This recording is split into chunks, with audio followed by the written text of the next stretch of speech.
Thank you very much. We had a very good meeting. We're talking about a lot of different things. Consumer prices have actually dropped. There's very little inflation. Everybody predicted a lot of inflation, very little inflation. Energy costs are down. Interest rates are probably down. They scatter, but they're probably down. Prescription drug prices are even to down. We're doing very well. It's been amazing. We had a big day yesterday. There'll always be transition difficulty, but we had in history, it was the biggest day in history, the markets. So we're very, very happy with the way the country's running. We're trying to get the world to treat us fairly. This is something that should have been done 25 years ago, and it wasn't. Should have been done 40 years ago, and it wasn't. But no president was willing to take it on, but you had to. It's not sustainable. It wasn't sustainable. And as you know, without a lot of money being added, which is a lot of money that we could add, the country is making approximately $2 billion a day. And when you think of it, we've never done that before, never come close to it. And the number is probably $3.5 billion a day. And that makes us a very strong country. But we have Scott here and Howard and some of the people that are working on deals, and the biggest problem they have is they don't have enough time in the day. Everybody wants to come and make a deal, and we're working with a lot of different countries, and it's all going to work out very well. I think it's going to work out really very well, but we're in good shape. There's no inflation. There's very little inflation, and I went 4 years without inflation, and I took in hundreds of billions of dollars from China and others, taxes in China. But we took in hundreds of billions of dollars a year from China, and we had no inflation, essentially. So we think we're in very good shape. We think we're doing very well. Again, there'll be a transition cost and transition problems, but in the end, it's going to be a beautiful thing. We're doing again what we should have done many years ago.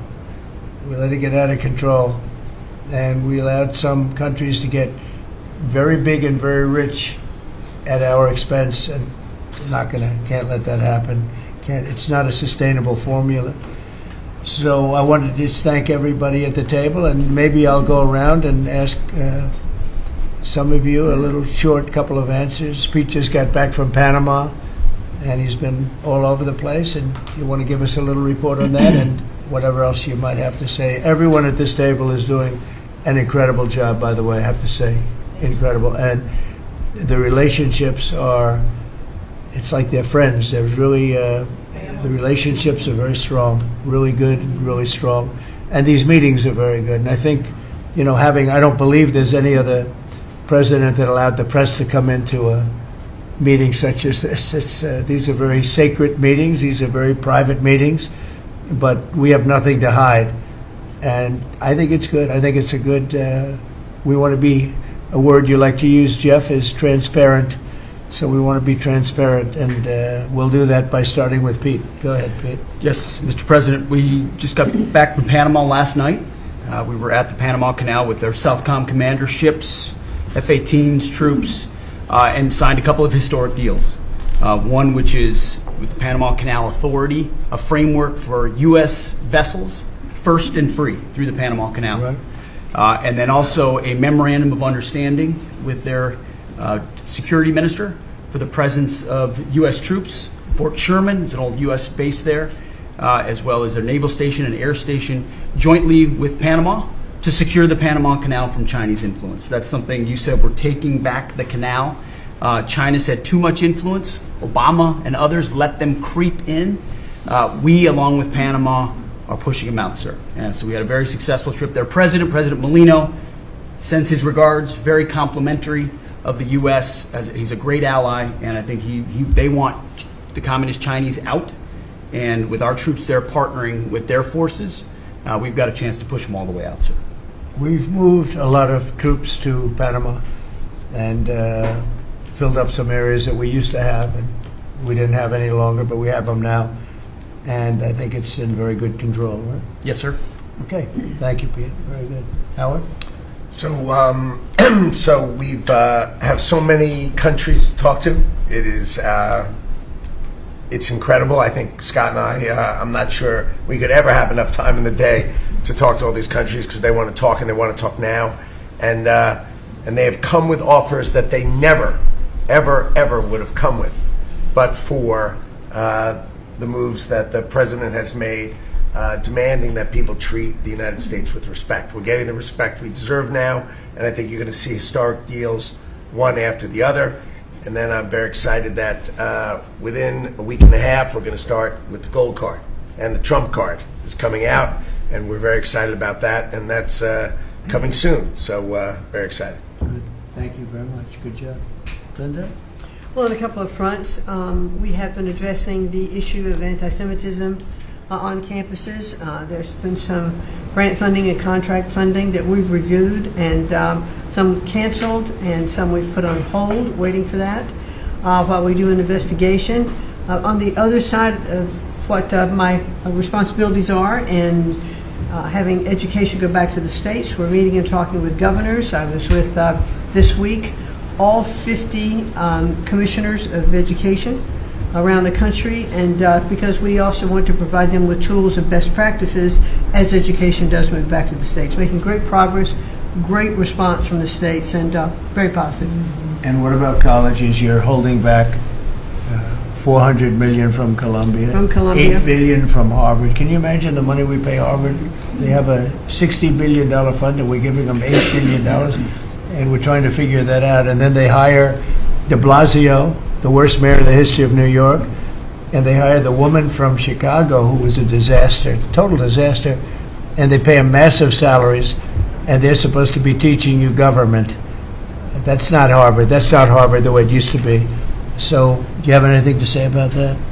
The dollars you're holding back from quite a few universities that were not behaving.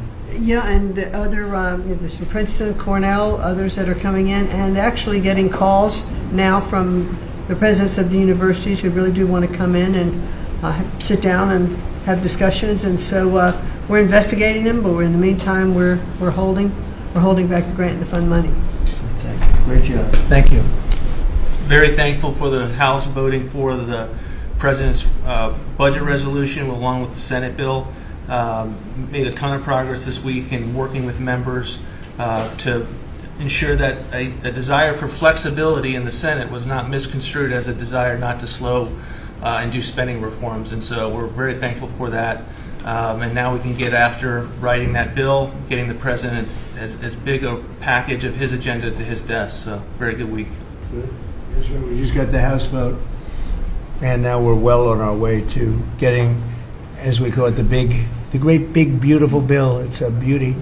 There's never been a bill like this one. We're trying to get it all into one beautiful bill. It's tax cuts, regulation cuts, and many other things. The border, a lot of money for the border, where you're doing a fantastic job. So, but we just got a report that we, as you know, you knew before us. Were you surprised we got the vote? Got the vote. And we're happy to get the vote. So I think we're going to be in very good shape. Okay, please. Mr. President, last year the Chinese received 1,700 orders for new ships. American shipyards received 5. Under your leadership, like so many other industries, we are going to revitalize and make shipbuilding and maritime great again with these blue-collar jobs. These are the cranes, the ports, opportunity zones, and drive that investment back in. And we have, under that executive order, and also one to streamline foreign military sales for people that want to buy our equipment, and of course acquisition reform, all just this week under your leadership, Mr. President. So we're going to be rebuilding our shipbuilding business. We may order, would have to go to Congress for this, but we may buy some ships from other countries that we're close to and that do great jobs with ships, but we're going to start the process of rebuilding. We don't really essentially build ships anymore, which is ridiculous. It's going to be a very big business for us in the not too distant future, but in the meantime, we have countries that do very well at building ships, and we'll be dealing with those countries, and we may be ordering top-of-the-line ships from those countries. And within a fairly short period of time, we'll be building our own ships. So we'll probably have to go to Congress for that, but we're not going to have a problem. Susie, thank you very much for the job you've done. Go ahead, please. I just wanted to make sure you know that this cabinet, I think, pretty uniquely collaborates and cooperates and works together to accomplish all that you've asked them to do, and I think they deserve a lot of credit for that. True. You're doing a great job. The chief of staff, doing a great job. Lee, go ahead. Mr. President, the Biden EPA was strangulating the economy. The Trump EPA understands it's not a binary choice. We can protect the environment and grow the economy. Working with Doge and Elon Musk, we've now canceled $22 billion worth of grants. And we have launched what is the largest deregulatory action in the history of the country. Just in one agency. That's how much of a mess the Biden EPA left us. It is going to end up reducing the cost of living. It's going to create jobs. It's going to make it easier to purchase a car. It will be easier to heat your home. We're proud of this effort. The effort that we have is fulfilling the mandate that you earned from the American public. Clean air, land, and water for all Americans, unleashing energy dominance, permitting reform, advancing cooperative federalism, making America the AI capital of the world, and bringing back American auto jobs. When you called me that day asking for me to take this position, I was honored. And you were very specific and clear in what you wanted us to accomplish. We understand our mission, and at the Trump EPA, we're going to make you proud. Great job. You're doing a great job. And you have a lot of applications for approvals for power plants, which are going to really power the regular plants, and they're going to be right next to each other because we can't rely on our grid. It's old and it's tired, and it's very subject to being attacked, whether by rain or by bombs or by anything else. And we're letting people build their own power plants, and these are a lot of them being built with the AI and beyond the AI chips, and we're letting them build their own power, and never been done before. And we're going to get it done quickly and approved quickly as part of a plant. They'll have a sort of be their own power company, and it's very exciting. They couldn't believe it when I told them that. I said, we're going to get you the approvals very fast as part of your regular plant. You're going to build electric producing plants, and it's very exciting. And they're able to do it very quickly and very well, and you made it possible. Thank you. You have a lot of applications for some of the biggest plants that have ever been built in the world. These are serious plants, aren't they? Huh? Approved. We are open for business. Working with Secretary Burgum, Secretary Wright, we are going to make you proud. Good. Sean? First off, Mr. President, it's Brooke's birthday today, so she keeps getting younger, so happy birthday to Brooke. Thank you. I want to thank you as well for the shipbuilding at EO. Again, to build ships, we also need mariners to sail those ships. I was just up at Kings Point for the Merchant Marine Academy a couple days ago, and we have some of the greatest young men and women who are learning how to be mechanical engineers, to rebuild and fix the engines on those ships, but also how to sail ships. I would tell you that over the past decades, this academy has become, it needs some love.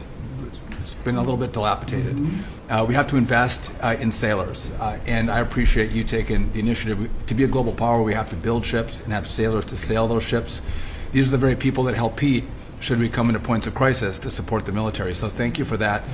Number two, the last administration announced 3,200 projects, big, beautiful roads and bridges. Most of them are good. But they announced them, they didn't sign a grant agreement. 3,200, so the money doesn't go out the door to build the infrastructure in the country. And it's fun to do an announcement. It's actually the harder work to put together these grant agreements. So we're doing the work right now at DOT to get these grant agreements done and build the projects. Most of them are good. And they also put in all of this green and social justice requirements on roads and bridges. We're pulling all that out and putting the money toward the infrastructure, not the social movement from the last administration. Good steel, right, as opposed to green paper mache. Okay, thanks. Great job. Sir, first, we are, I would say, more than friends. We've all become family. And I think that what you have assembled in your vision is a turning point and an inflection point in American history. And so just being a part of that is the greatest honor. So thank you for that. And again, just the relationships here and the honor and respect we have for each other is a reflection of you and your leadership. So I just wanted to say that first. The second thing I want to say is that on behalf of the farmers and ranchers, food security is national security. We have to be able to feed ourselves. And your idea of using tariffs along with deregulation and tax cuts, but your idea of using tariffs to ensure that we are putting forward and putting America first, no one understands that better than our farmers and our ranchers. But having said that, emerging from 4 years of Biden with a 30% increase in inputs for our farmers and ranchers, with an almost $50 billion trade deficit. When we left the first time, it was zero, meaning that they are hurting. So the period of uncertainty we're in, they know that your vision will move us into an age of prosperity for all Americans, but for my people, for the farmers and ranchers, unlike any they have seen before. And I think they are really, really excited and so grateful for your leadership. But also, you have never failed to say that you have the backs of our farmers and our ranchers. It was the first phone call that I had after I was voted with the Senate, and that message just resonates with an almost 85% support of you in the last election. They're with you. Interestingly, the biggest budget driver at the United States Department of Agriculture is not farming and ranching or agriculture, it's food stamps. And so as we emerge and embark, Secretary Kennedy and I, on your vision of making America healthy again, a massive part of that is realigning and reworking our food stamp program so that it better serves those who need it. And yeah, to the point of getting the transgender, DEI, Green New Deal out of the USDA and realigning is really important. So It's out of the thank military, you. right? Yes, sir. Is it 100% out, would you say? 99.9, sir. I'm going to get that last point Get the one out. rest of it out. But thank you, sir. We've got a much different military, I will tell you. Thanks very much. Good job. And eggs are down. Eggs are Big, down. right? Yes, Big. yes, sir. Wholesale prices. Retail will come. Easter is the Super Bowl for eggs. So, you know, there may be a little fluctuation, but no, we feel really good about it. Thank you. That's what I hear. Thank you. Thank you.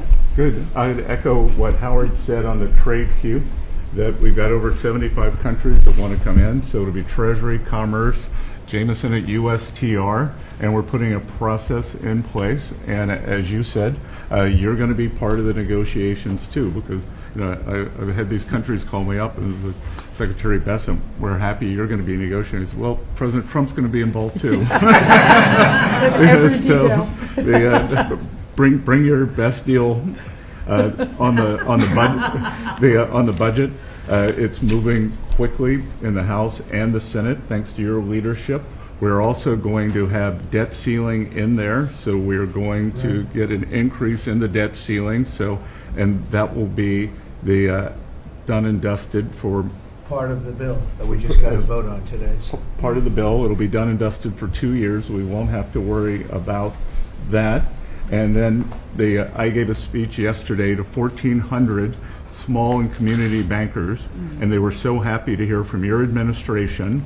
And I told them Wall Street's done great for the past 4 years, 10 years, 20 years. It can continue doing great, but it's Main Street's turn now, and it's those small bankers through deregulation, through emphasis on Main Street, your Main Street agenda, bringing back jobs, that is going to power the smaller communities. And then finally, the bond auction went very well yesterday. We had a lot of foreigners show up as the support, showing that the U.S. is still the best place to invest. The inflation report, as you said, was quite good. And energy prices are down more than 20% since January 20th. Amazing. that's great. Very good. Good numbers. Great number. Thank you. Yeah. President, we've had some great wins in the last few days. That you were overwhelmingly elected by the biggest majority the U.S. Americans want you to be president because of your agenda. And the courts are ruling that you have the authority to determine how the money of this country will be spent. That's what the American citizens wanted, and that's what they're getting. An example of that Friday was the Department of Education, that you can determine how the money will be spent. No more DEI. And that impacts every agency across the board. On the civil side again, NLRB. We had a big win in the Supreme Court there. OPM, a big win there. But also 16,000 workers there. But also on the criminal side, the Alien Enemies Act. We are winning there. And your directive to me was to keep America safe, and that's what we're doing. Whether it's the alien enemies, all of these gangs, and they are enemies of our country. They are terrorists, they are organized crime, they have come here, they are extremely organized, they are spread throughout our country, and they are creating terror. And no more under your directive. And that has stopped. Yesterday in South Florida, we charged the 11 defendants with $500 million of pure cocaine coming into our country to kill our kids.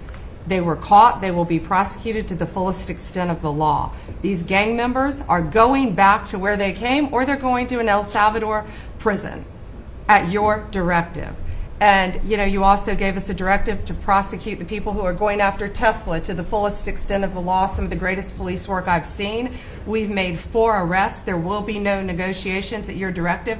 They're all looking at 20 years in prison, and within the next 24 hours, you're going to be seeing another huge arrest on a Tesla dealership, President. And that person will be looking at least 20 years in prison with no negotiations. That's great.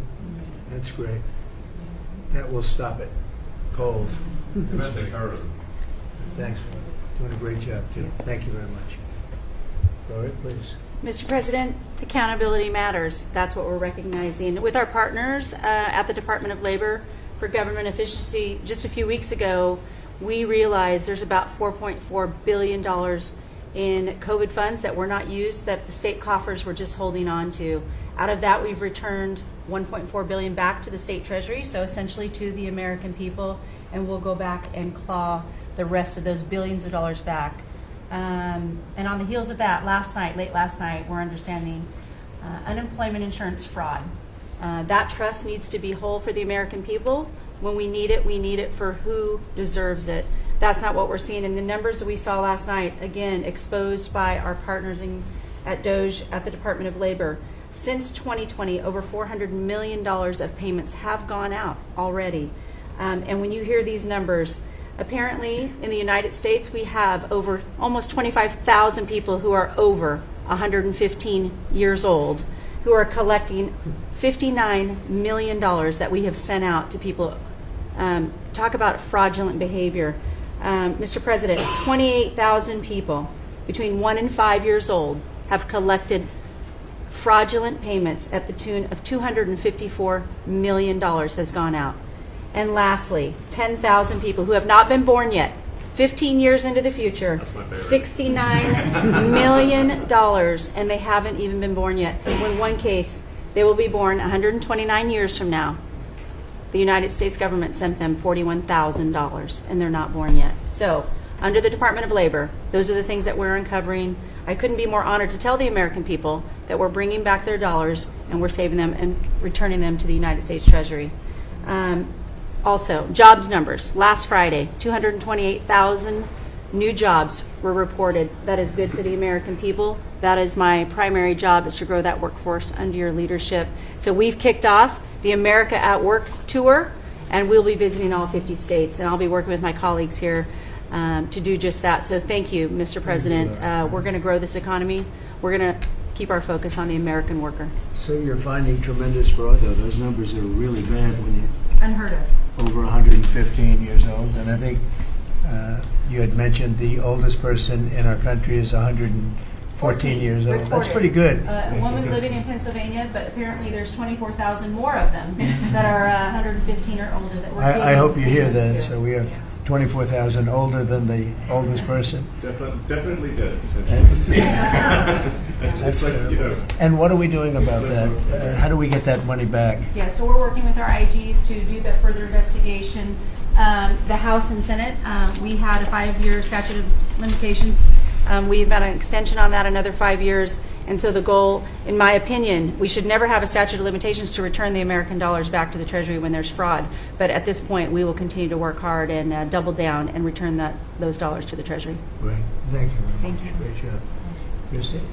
Well, Mr. President, thank you for your leadership at the border. For the second month in a row, you have broken the record in the history of the nation for the lowest number of encounters at the border, which is absolutely remarkable. You have said that America's laws matter and that they'll be enforced, and we're hard at work now to get people to go back home that are here illegally. So the Alien Registration Act has been in place long enough now that those individuals that are here illegally, if they haven't registered, then they can be charged criminally, and they can face fines up to $1,000 a day and face deportation if they don't go home, and they'll never get the chance to come back to America. So we're encouraging people to use the CBP Home app to register, and we're working on the resources and funding to buy them a plane ticket to send them home.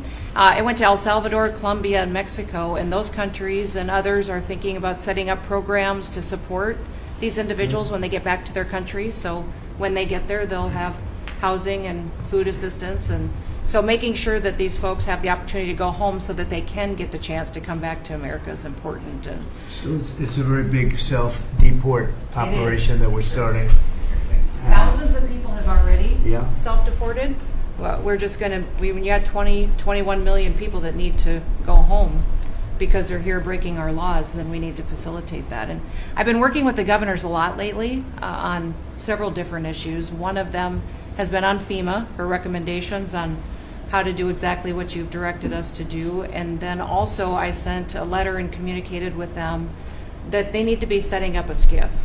Some of our governors don't have secure facilities to have national security issues. I think one of the jobs Homeland Security has is to give communication down to states, to local cities and communities. And so recommending they get a SCIF, they have secure comms with them at all times or nearby so that they can have national security conversations, and then to have somebody in their office designated that is their communications person. A lot of them have emergency management officers, but they don't necessarily have somebody designated when it comes to a national security issue that we may need to communicate with them on. And I think American people need to know that Real ID will be required to travel on May 7th. So those governors have been notified to communicate that at home. We don't want anybody to get delayed and not be able to travel when they get to an airport. And this will also help us bring integrity back to all of our IDs and how they're used for issuing driver's licenses. And governors know how I feel about making sure their driver's licensing system has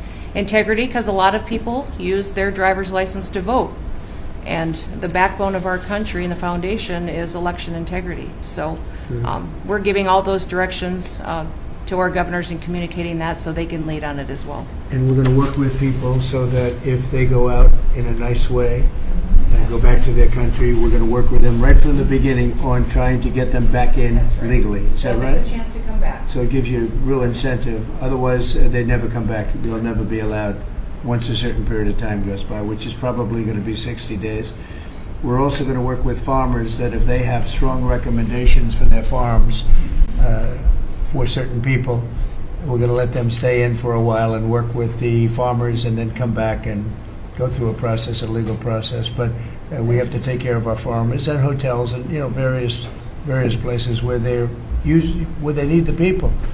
And we're going to be working with you very carefully on that. So a farmer will come in with a letter concerning certain people saying they're great, they're working hard. We're going to slow it down a little bit for them. And then we're going to ultimately bring them back. They'll go out, they're going to come back as legal workers. Yes. Okay? Yes, sir. Thank you. Which I think will be I think it's very important to do. Okay, thank you very much. Great job.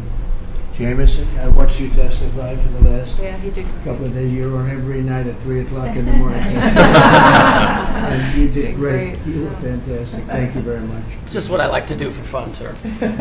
You've been keeping us very busy. Last week, you started a reordering of international trade, something that hasn't happened for 80 years, something that should have happened decades ago. And you know that. You've known that for a long time.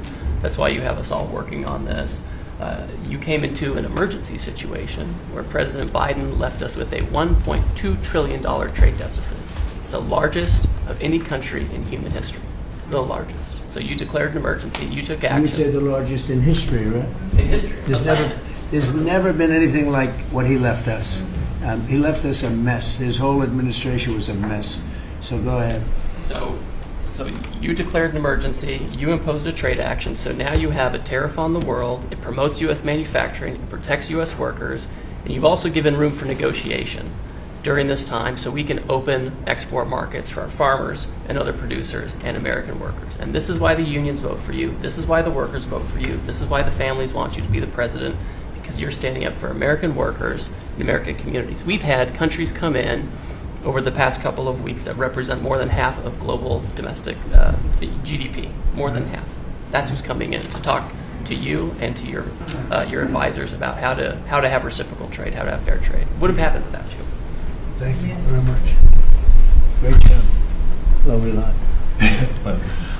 Well, thanks to your fantastic leadership, this amazing cabinet, and the very talented Doge team, I'm excited to announce that we anticipate savings in FY26 from reduction of waste and fraud by $150 billion.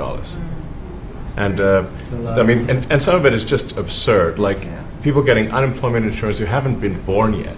I mean, I think anyone can appreciate whether, I mean, come on, that's just crazy. You know, some of these things, if people ask me like, well, how are you going to find waste and fraud in the government? I'm like, well, actually just go in any direction. That's how you find it.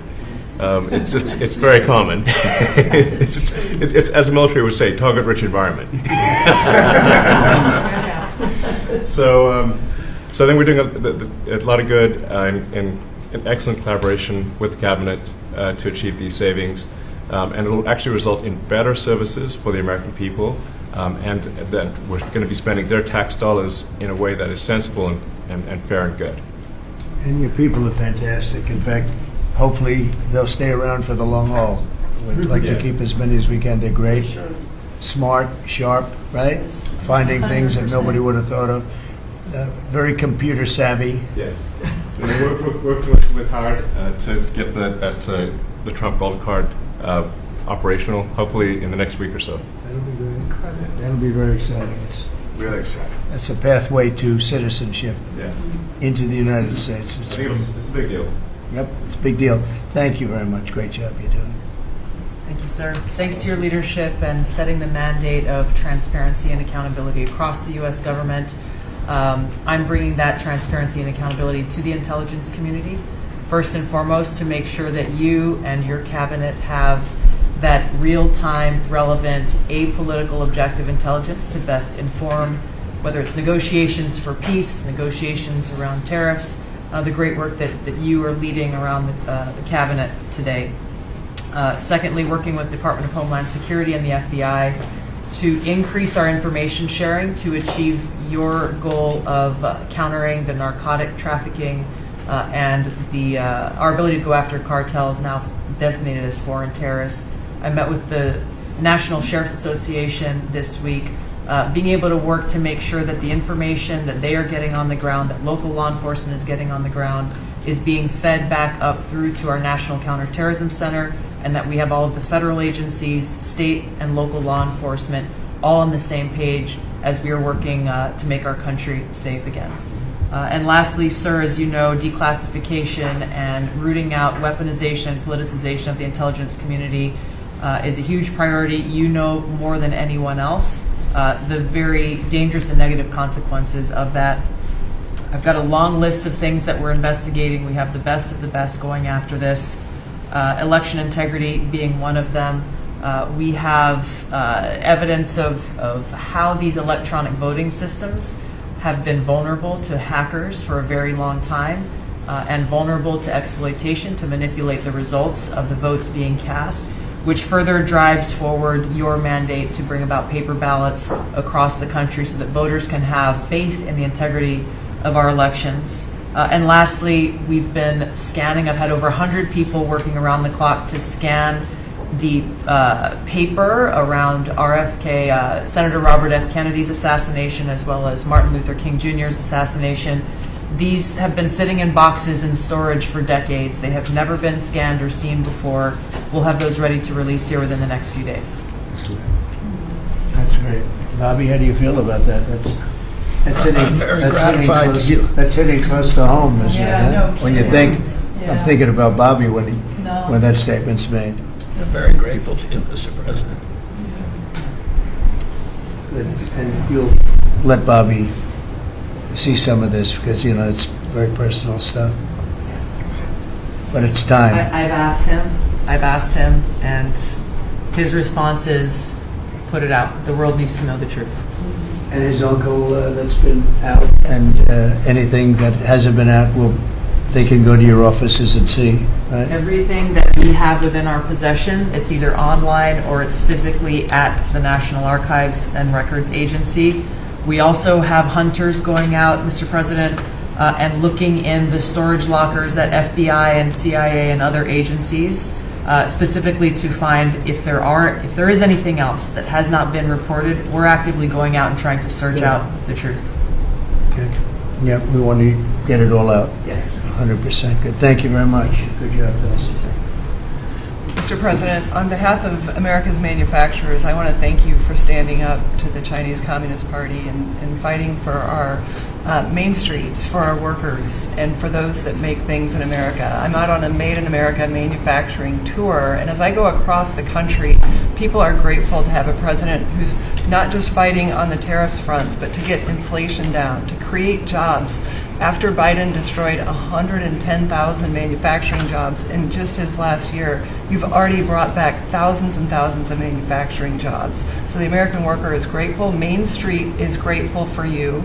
And at the agency level, we're making sure that manufacturers have access to the capital they need, but we can't do that if we're not fighting fraud. So we've modified our loan applications to have citizenship verification, to make sure we have birth dates, common sense principles around lending that the Biden administration had waived. They waived $450 million of fees in 1 year. We're restoring that for the American taxpayer. And the American taxpayer, as tax day approaches, April 15th, they need to know that this cabinet, this administration, and thank you Elon Musk and Doge for fighting for the American taxpayer to make sure that their hard-earned dollars are well spent, that they have a return on investment for this country, and that we're fighting for them just as you are every single day. So thank you, Mr. President. Thank you very much.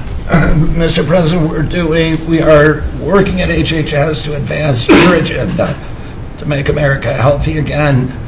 I'm working with Lee Zeldin to reassess the fluoride rules based upon the August release by the National Toxicity Program of new science that shows a direct inverse correlation between exposure to fluoride and IQ loss, particularly in children.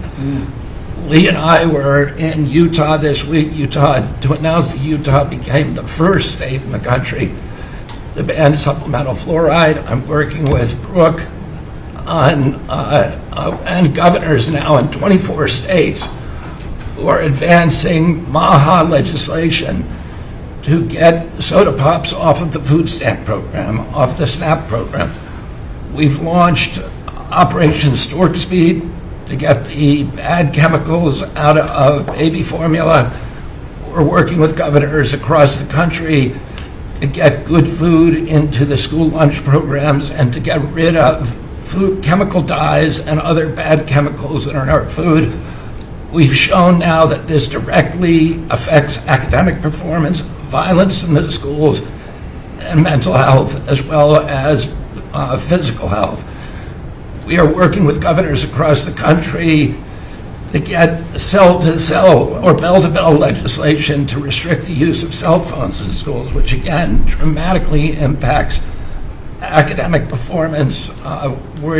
Today we announced a dramatic reduction in animal testing at NIH and FDA. We're going to switch over to AI, which we've now found is much more precise in identifying the impacts of toxics in various products.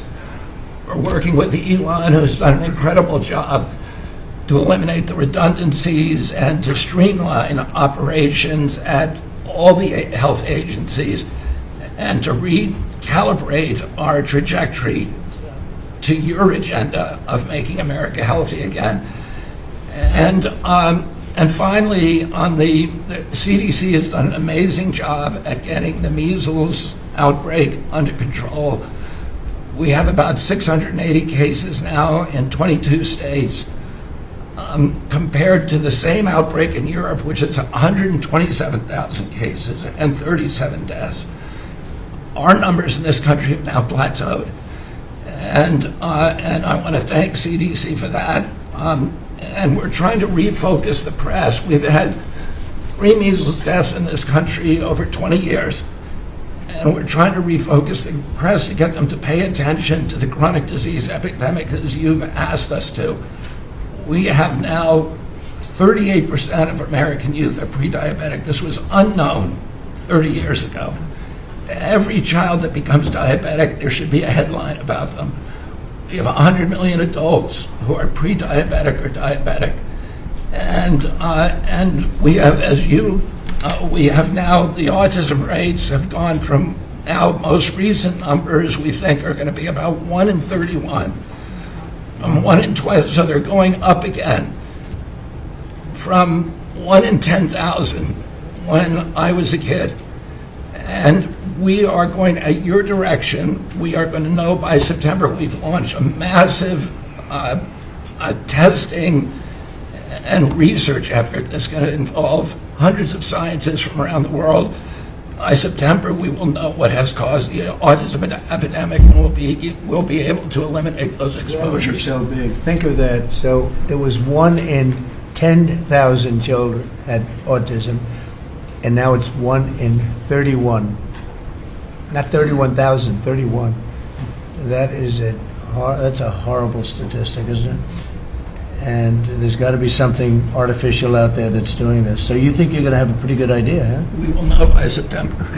There will be no bigger news conference than that. So that's it. If you can come up with that answer where you stop taking something, you stop eating something, or maybe it's a shot, but something's causing it. It can't be from 10,000 to. Can you imagine that, Marco? That's a big number. Thank you very much. You're doing great. Thank you, Bobby. Please. Doug. Well, Mr. President, one of your primary administration goals is to make sure that we unleash American energy, and of course the strategy behind that is when we do that, it helps make it more affordable for all Americans. Energy isn't just industry, it is the foundation of every other industry, whether it's food, manufacturing, clothing, transportation. And then also when we've got the ability to generate and not just be energy independent but energy dominant, then we have the opportunity to sell energy to our friends and allies versus them buy it from our adversaries. And our adversaries were funding terrorism and conflicts against our allies by their oil and gas sales that were going through a Swiss cheese set of sanctions. So with your creation of the National Energy Dominance Council, over half the people at this table serve on that. Everyone has been engaged, whether it's interactions with negotiations with other countries, with putting sanctions in place that actually work, with cutting deregulation, working on biofuels, building infrastructure for transportation. There's a whole range of things that are being tackled. But when in the outcome of all that is that the Biden administration was restricting supply, you're increasing supply. When you increase supply, then prices start to come down. And we have a huge opportunity to do this. Just in interior alone, there's 500 million acres of surface, 700 million acres of subsurface, and 2.5 billion acres of offshore. And the Biden administration was trying to restrict this so that you couldn't get a timber lease, you couldn't cut a tree, you couldn't graze a cow, you couldn't develop oil and gas minerals, and you couldn't develop the critical minerals we need for our technology, for our defense industries, and to be able to help us win the AI arms race against China. So we're opening up this, and with your executive orders and your work, we've on Tuesday, historic day, you ended the war on beautiful clean coal, which has been going on since Obama took office. China gets 60% of their electricity from coal. They're opening up They've opened up 94 gigawatts of coal in the last year as part of this AI arms race. 94 gigawatts, that's enough for 94 Denvers to be able to, 1 gigawatt per metro area like that. It's unheard of. So we have an opportunity under your leadership to come back. The Gulf of America had its first offshore lease sale, which is scheduled for later this year, but that was, the industry loved that because we're now, the Gulf of America is now open for business again. And there's as much as 7 billion barrels of oil accessible now. They've increased the upside of what they think that is. On the coal front, the estimate is the financial value of the coal in America is $8 trillion. That was an asset on the balance sheet that we've now being put back on again. And of course in Alaska, with your separate executive orders to unleash Alaska energy between ANWR, the North Slope, the Strategic Petroleum Reserve Alaska, all of those, we've reversed Biden decision. Those are all open for business again. And all of this is leading to the investment coming to America. The smart money is coming to the U.S. That's why we've got, trillions of dollars of investment that is showing up at the door, because they know if they're going to do manufacturing here, there's going to be energy to power their plants. And so, again, thank you for your leadership, and thank you for everything you're doing. Very good. Thank you. Marco? Well, Mr. President, one of the most important things I believe you'll achieve in your presidency is reordering the world in a proper way. For 31 years, more than 31 years now, multiple administrations have allowed the Chinese to deindustrialize this country, to take away jobs and factories and the pillars of our national strength. And what you're doing now, I think, is a great service to our country, but ultimately to the world. And I want to congratulate you and your team that's working on that, because it has extraordinary geopolitical implications, as you see, from all these other countries that are now coming here and wanting to join something that actually makes it's crazy to allow these. I mean, basically, we lived in a world where Chinese companies can do whatever they want in America, but our companies cannot do anything over there unless they allow it, and even then they steal our stuff and reverse engineer it. So just reordering all of that has dramatic implications on peace and security of the world, so we thank you. An important meeting, thanks to you, is going to happen on Saturday for the first time in a long time. There'll be direct talks between Ambassador Woodcock and a top-level leader in Iran. We hope that'll lead to peace. You've been very clear what Iran is never going to have is a nuclear weapon, and I think that's what led to this meeting, and we'll wait for him to come back from it, and we're hopeful about that. I would also say that we are receiving, and I think the Department of Homeland Security can confirm this, historic cooperation from countries all over the world. Number one, in taking back their citizens. Every country in the world has to take back people that are illegally in another country, and we have countries that refuse to do it or will kind of ignore our calls. All of them are doing it. The ones that are not are paying a price. And we've also found cooperation in other countries that are willing to take some of these people, some very dangerous criminals. I know the president of El Salvador will be here next week, has really been a good friend of the United States in that regard. These are some of the worst people you'll ever encounter, and Pam knows this, and Kristi knows this from the work they're doing. And one last point I want to make, Mr. President, and again, it's under your leadership, it's actually under your executive order. If you come to this country as a student, we expect you to go to class and study and get a degree. If you come here to vandalize a library, take over a campus, and do all kinds of crazy things, we're going to get rid of these people, and we're going to continue to do it. So when we identify lunatics like these, we take away their student visa. No one's entitled to a student visa. The press covers student visas like there's some sort of birthright. No, a student visa is like me inviting you into my home. If you come into my home and put all kinds of crap on my couch, I'm going to kick you out of my house. and so, that's what we're doing with our country, thanks to the president. And last but not least, very important development this week, but both Pam and I were very excited.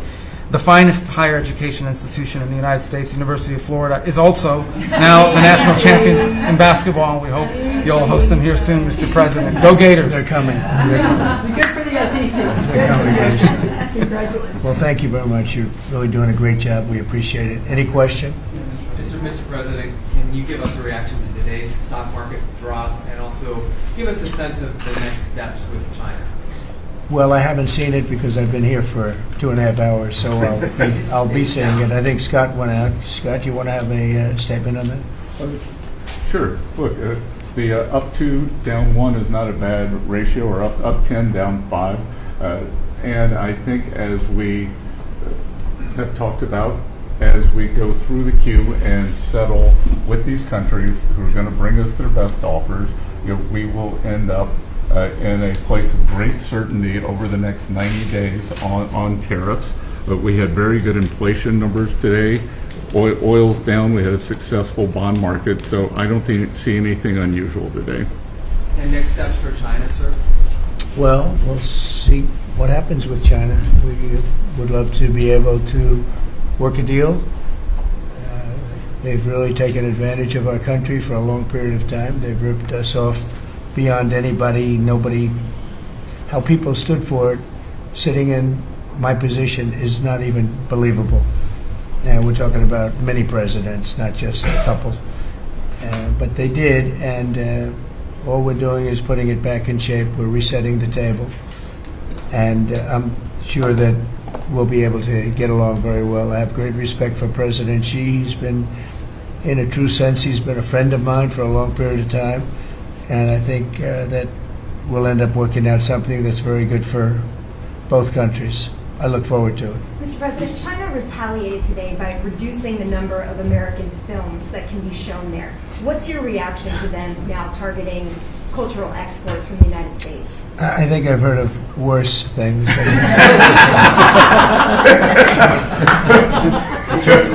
Yes, please. Mr. President, also on China, the Ukrainians say they have evidence that Chinese soldiers have been found fighting for the Russians in Ukraine.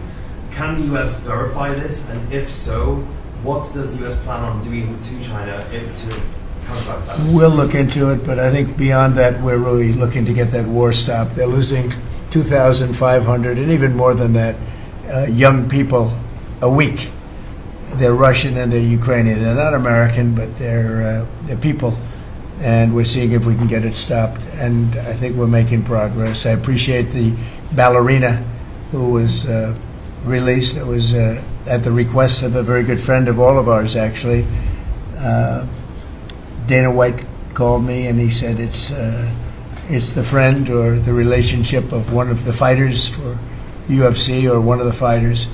And Dana's an incredible guy, and we spoke to President Putin about it, and they made a deal. They released the young ballerina, and she is now out, and that was good, so we appreciate that. We hope that we're going to be able to make a deal relatively soon with Russia and Ukraine to stop the fighting.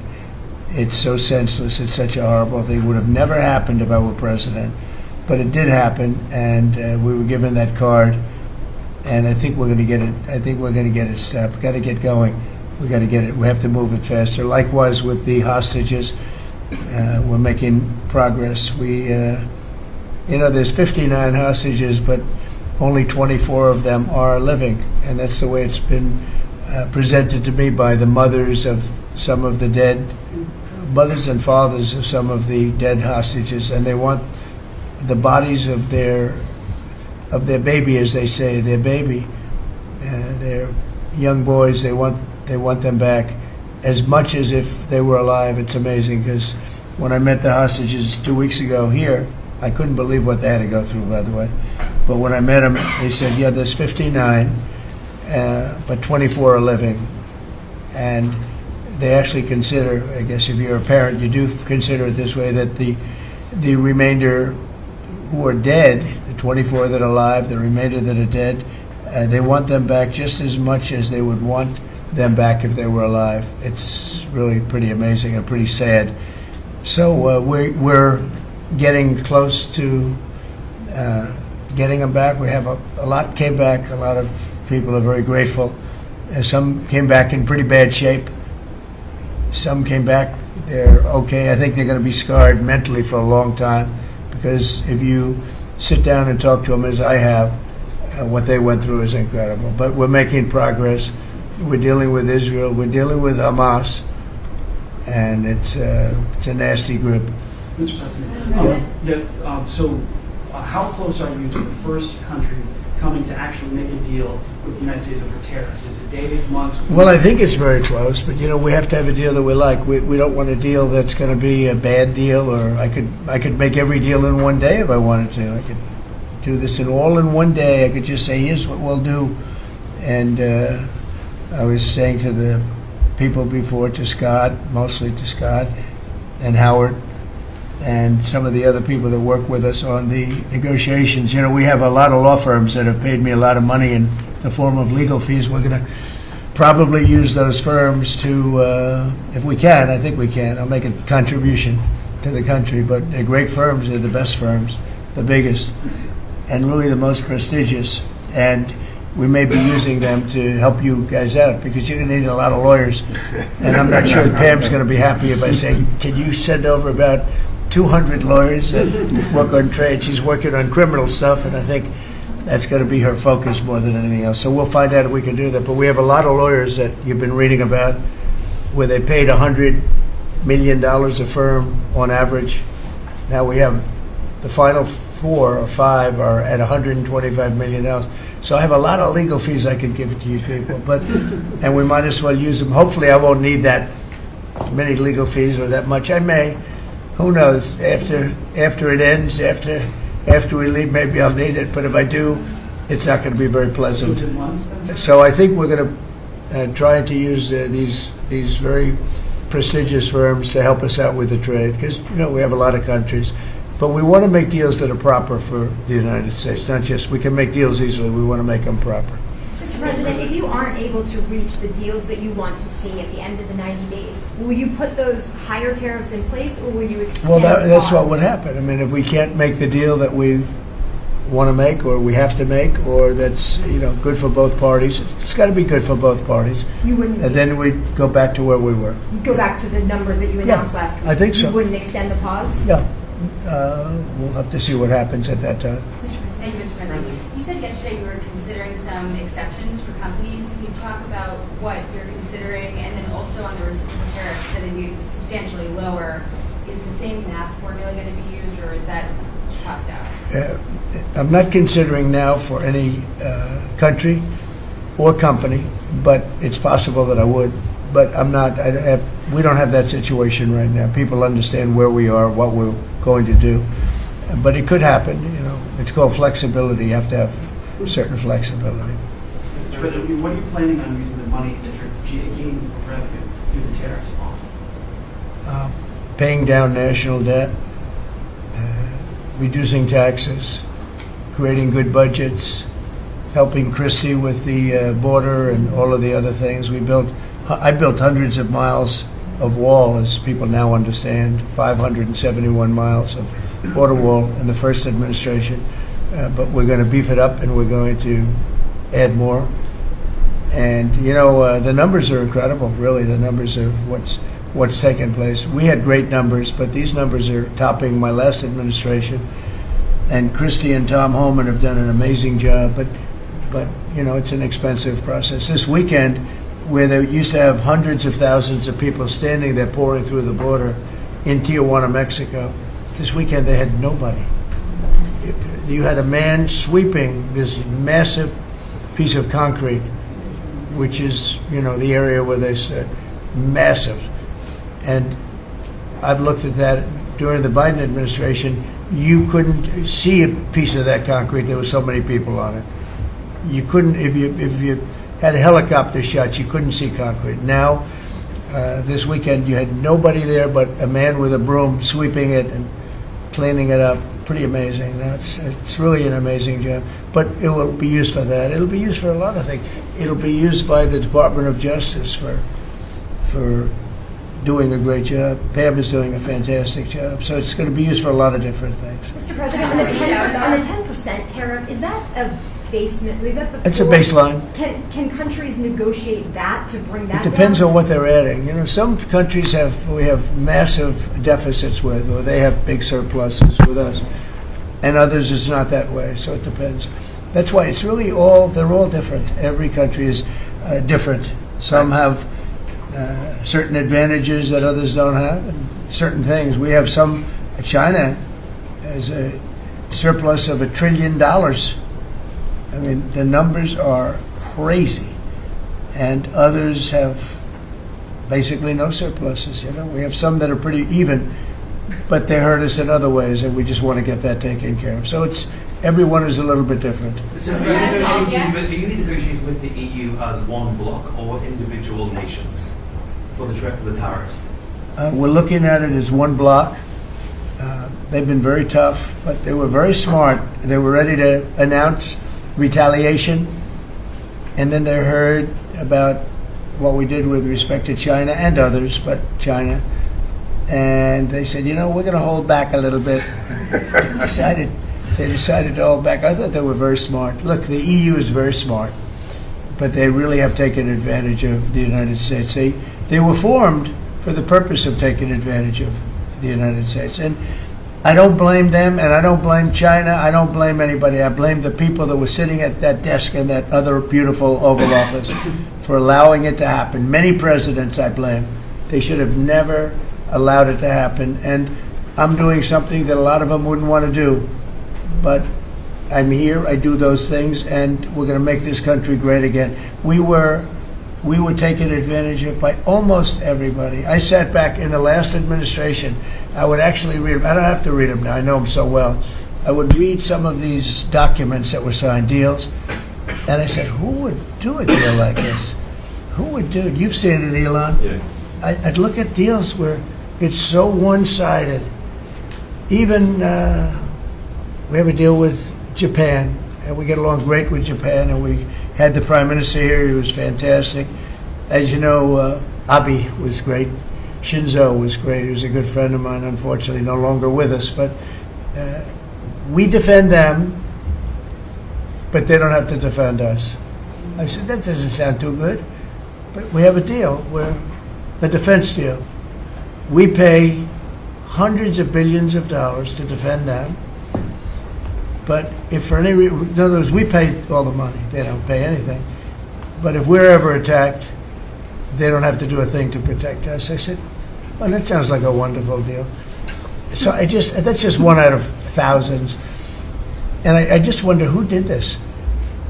And it's people that either hate our country or didn't care, an expression that you use. I think it's really a lot of them didn't care. It's just hard to believe how bad they are. Now that's a little bit of a defensive deal, but I'm talking about trade deals, the same thing. They're so bad, you would say, how come? And even when I'd renegotiate, like I'd go to a country, they'd give me everything I asked for. I said, why didn't somebody ask for it like originally? They give me everything. I think when they were negotiating, they didn't care, or they didn't ask, or they were shy, or they were very stupid, or they hate our country. Yeah, go ahead, Jeff. You were speaking about Japan. Can you clarify what your vision is for U.S. Steel? You referenced it yesterday. Yeah. There are some questions about what you actually want to see Sure. out of Look, that. U.S. Steel is going to do very well now because of tariffs, and I don't know why they even need a deal. But the only thing is, U.S. Steel, if you go back 80 or 90 years, that was a behemoth in this. That was our biggest, most. If we were around, we would have been very proud of it. Today we have different types of companies that are big. Google, it's not the same as U.S. Steel. And I love Google, and I got to like the people that run it. They're very capable people. They didn't like me so much in the first administration, but they like me a lot now. I don't know what happened, but I like them. But I think they would be the first to admit, when I envisioned, you look at some of those steel factories from 90 years ago, it was a different kind of a country, but they were miles long. Today you see just empty hulks. Those hulks are going to be filled up very soon because of what I'm doing with tariffs. It was a different kind of a thing. But if I didn't do that in the first term, my first term, if I didn't put tariffs on, we would have, because China and others were dumping steel, billions of dollars of steel. Our steel companies were all closing. We wouldn't have one steel plant open, and now we have a steel industry that's doing very well, but soon it's going to be thriving, really thriving, and those factories are going to be filled up, but more importantly, they're going to build brand new ones. Nucor and so many other companies call me, Nucor being a big steel company. They're building massive new steel plants, and it's great. And likewise, car companies. We have many, many car companies. 3 of them, I'm not looking to hurt Mexico, and I like Mexico. And by the way, I think the new president is a terrific person, a fantastic woman. We've had many conversations. She's a very elegant, just a fantastic person. And she's been very nice, very, very nice. But I'm not looking to hurt them, but we have 3 car plants that were under construction in Mexico. They stopped constructing, and now they're going to build in the United States because of tariffs. See, we should have never let this happen because whoever it was that was president at the time, we lost 90,000 plants and factories since NAFTA. 90,000. It's not believable. How about that, Laura? You know, you're in that sort of world of factories and We're going to build back plants. manufacturing, construction jobs, and bring those workers back home. That's right, we're going to bring them all back. But think of it, from that period of time, which isn't so long ago, we lost. I said the other day, if you had a map on a big wall like this, and if you had pins, 90,000, I don't know if you'd have enough. I don't think you'd have enough room on the map to put the pins. 90,000 factories that we've lost since NAFTA. And it's not even, and about 6 million jobs, really, I think probably a lot more than that, but they say 6 million jobs. We're going to bring many of that back. I think we're going to bring more than all of it back. We're going to be better and stronger than ever before. But if a president, when they were leaving, said, look, you can leave, but if you're going to build a factory someplace else, and you think you're going to come and sell your steel or your car or any product that you make, your pharmaceuticals, which we're going to do, we're going to get them all back. But if you think you're going to just, all they had to do is say this, and they wouldn't have left. You know, I said it the other day. I said it with respect to, I made a speech a year ago, and I told them if I win, we're going to charge a big, big tariff at the border. And people were thinking about building in Mexico a car plant. And I said, we're going to have a big tariff. So if you want to build a car, you're going to have to pay 25% more than the cost of that car. You're going to have to pay 25% tariff at the border. They would have never left. They could have kept everybody. If a president said, if you leave this country, you leave Michigan, you leave Detroit, you leave anybody, any of our states, because to me they're all the same. I love them all.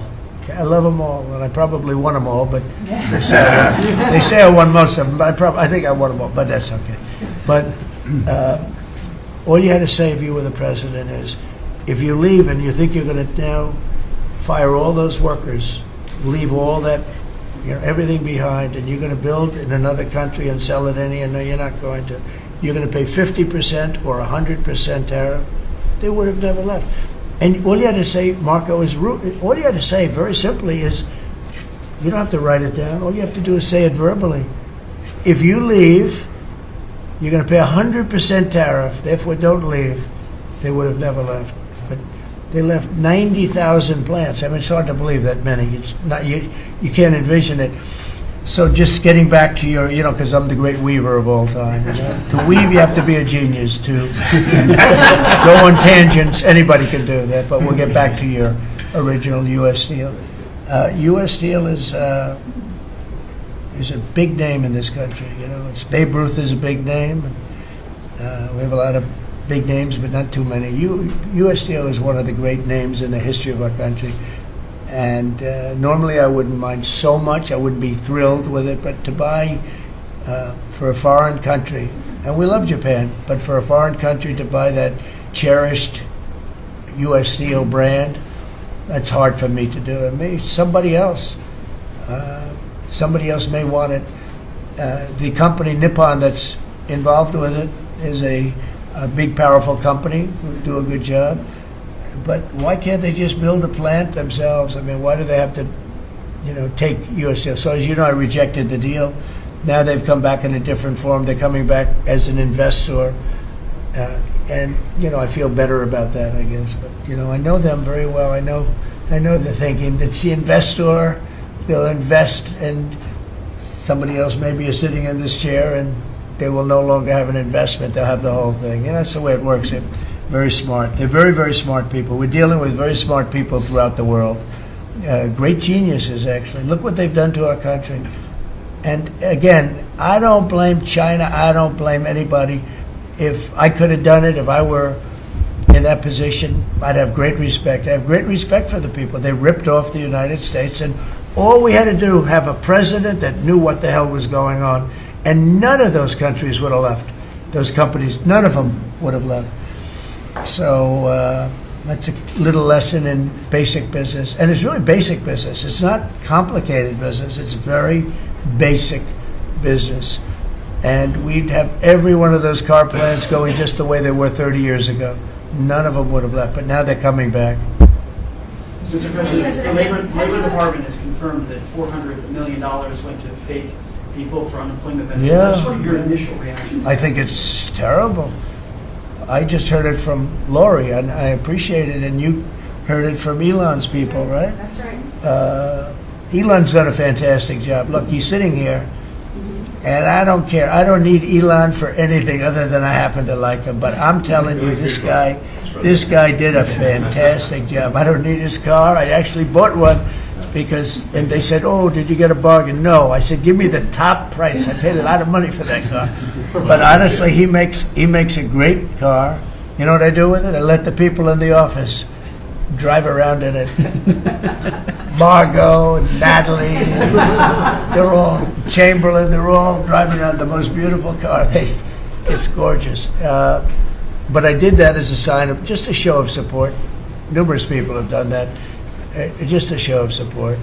Because, he's done a fantastic job, but he hasn't been treated properly. Hasn't been treated properly, yeah. Mr. President, can you talk to us about your communications with China? Has President Xi reached out at all since the terror? Well, I don't want to say who's reached out. I just say that I think it's going to work out, hopefully well. Including TikTok? They're very big. It's hard to get over, if you're me, what they've done to our country. They've destroyed our economic base to a large extent. The good news is we're very vibrant, and we're going to get it back fast. We already have. Look, we're making $2 billion a day now, and during Biden, we were losing $3 billion a day. Biden was a disaster. He was the worst president in the history of our country. And to me, worse than that, because the money you can make if you have the right guy in this position, worse than that was what they did on the border. By allowing the jails of the world, not South America, all over the world, to be opened up so that we take everybody from Africa, Asia, South America, Europe, the bad ones. They opened up their jails and they dumped them in the United States. And now this beautiful young woman who seems to be, boy, she loves what she does, though. I think she loves what she does because she's a patriot. She hates to see it. And Tom and all the people. But for us to spend, hundreds of billions of dollars this is just, I don't know. They either hated the country. Who would do this? Who would want millions of people to pour through an open border? We have no idea who the hell they are. And just walk right through. And half of them, whether you like it or not, you could look at them and you could say, they are not going to help us. These are some rough people. But they'd empty out their jails, and they'd empty out their mental institutions, insane asylums, and they'd let them into the United States of America. And inflation we can fix, and all of the other things we can fix. We'll get it going. But this is something, it's such a horrible thing, and it's really hard. We have to do deportations. Now we're doing self-deportation. We're coming up with all sorts of ideas. And they must have known it's not going to work out well. And, we want people to come into our country, by the way. We need them badly for the jobs. But we want them to come in legally. They have to come in legally. They have to show that they can love our country. Thank you very much, everybody. Thank you. Thank you very much. President, Democrats are making allegations about market manipulation yesterday. Thank you.